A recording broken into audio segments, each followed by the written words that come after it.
En franchissant la porte de Kidal, les forces armées, à commencer par leur chef suprême, le colonel Assimi Goïta, savent que les défis sont loin d'être finis.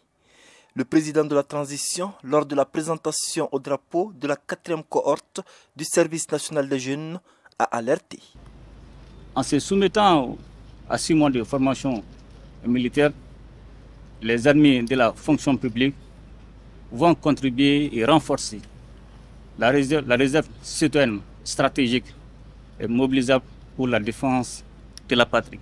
Si en tant que militaire, le président met l'accent sur l'aspect sécuritaire, pour le géopolitologue spécialiste des groupes terroristes, Dr Koina Alpha Al-Hadi, après la prise de position de l'armée à Kidal, il faut songer à y apporter les services sociaux de base pour le bien des communautés.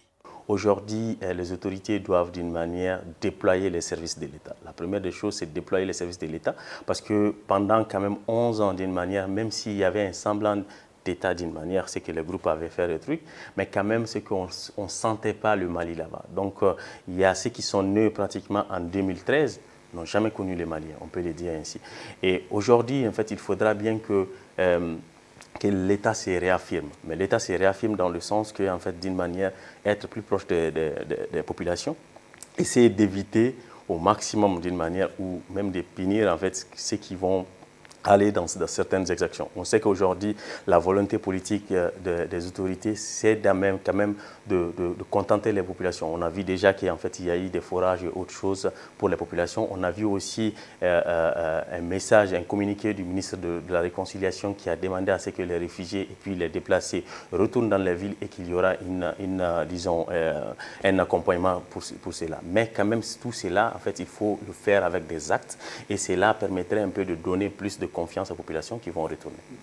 Il est de ceux qui pensent que c'est le moment idéal pour le gouvernement d'instaurer un dialogue sincère et franc avec ceux qui ont pris les armes pour parvenir à une paix définitive.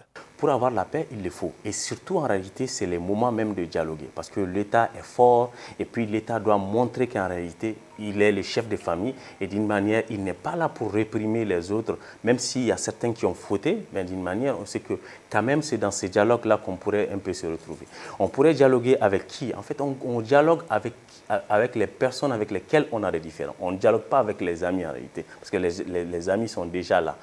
La base de ce dialogue souhaité doit être, selon lui, l'accord pour la paix issu du processus d'Alger. Mohamed Danyoko pour VOA Afrique, Bamako.